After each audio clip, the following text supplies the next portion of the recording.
آپ نے ایک لشکر بھیجا، جاؤ یمن کی طرف۔ یمن کے بھی راستے میں تھے تو ایک آدمی بڑا ٹھاٹ باٹ والا گھوڑے پہ سوار ہے، دیکھا تو پکڑ لیا۔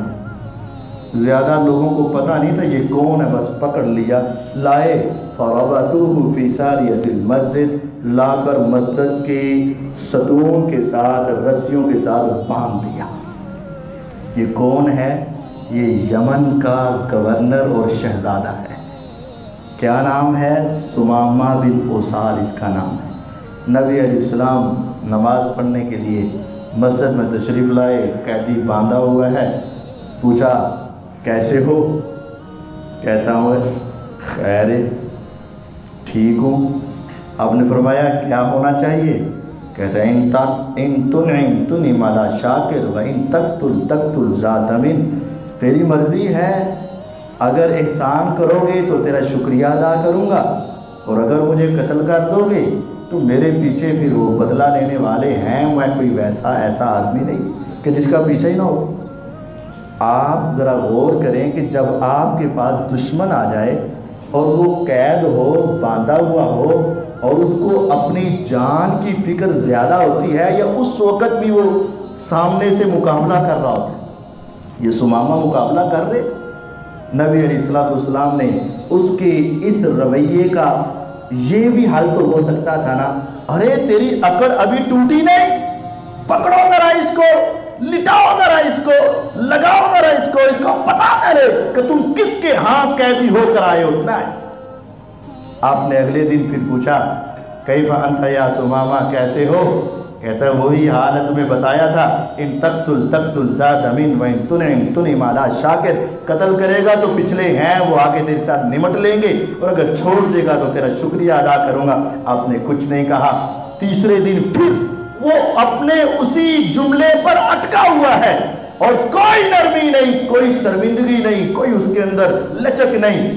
ہونا تو یہ چاہیے تھا کہ اس کی پھر کچھ نہ کچھ پٹائی ہوتی، لیکن نہیں۔ نبی علیہ السلام نے تیسرے دن کہا اطلقوا سمامہ، سمامہ کو چھوڑ دو۔ سمامہ گیا اور بھی واپس آیا۔ آئے تھے نا، تھوڑی دور گئے، صحیح بخاری میں وہاں ایک ہمارے لحاظ سے کہہ لیں ٹیوبر ہی تھا، کوئی تھوڑی سی نہانے کی جگہ تھی، حوض نما کوئی چیز، وہاں جا کے ٹھہرے۔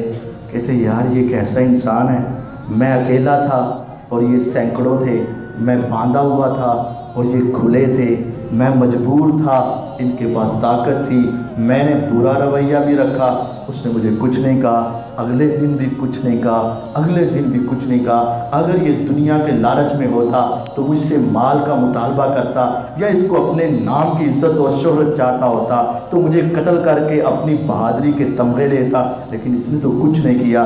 اس کے دل میں اللہ کا ڈر ضرور موجود ہے۔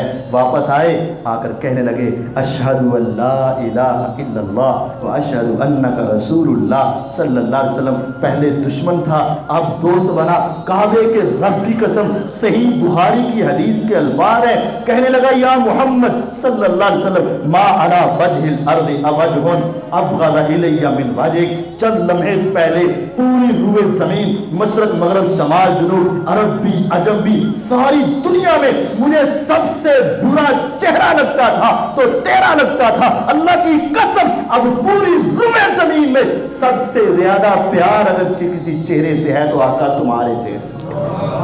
اور وہ کہہ رہا تھا اللہ کی قسم پوری روئے زمین میں سب سے برا گھر لگتا تھا تو تمہارا لگتا تھا، اب پوری روئے زمین میں مجھے اپنے گھر سے بھی پیارا اگر کوئی گھر لگتا ہے تو آقا تمہارا لگتا ہے۔ صحیح بخاری کے دن ادفع باللتی ہی احسن، وہ طریقہ اپناؤ جو سب سے اچھا ہے۔ فَإِذَا الَّذِي بَيْنَكَ وَبَيْنَهُ عَدَاوَةٌ، جو تیرا دشمن ہے كَأَنَّهُ وَلِيٌّ حَمِيمٌ، تیرا جگری دوست بنے گا۔ کیسے بنے؟ کہنے لگے اے محمد صلی اللہ علیہ وسلم میں اکیلا وہاں سے نکلا تھا، یمن سے نکلا تھا، مکے جا رہا تھا، طواف کا ارادہ تھا، عمرے کا ارادہ تھا، تو میں آپ کے سپاہیوں کے قابو آیا، یہاں پکڑ کے آیا گیا۔ اب مجھے بتاؤ وہاں کفار مکہ کا ہولڈ ہے، میں عمرہ کرنے کے لیے جاؤں یا نہ جاؤں؟ اب پوچھ رہا ہے۔ آپ نے فرمایا اگرچہ قبضہ ان کا ہے، گھر تو رب کا ہے نا، جاؤ وہاں جا کے عمرہ کرو، اور عمرہ کرنے سے زندگی کے سارے گناہ معاف ہوتے۔ حضرت سمامہ بن اسال رضی اللہ عنہ عمرہ کرنے کے لیے وہاں گئے. طریقہ تھا محمد الرسول اللہ صلی اللہ علیہ وسلم کا. لوگوں کو پتا چلا. ان میں سے ایک نے کہا سبوتا، ارے بے دین ہو گیا، باپ دادا کا دین چھوڑ دیا.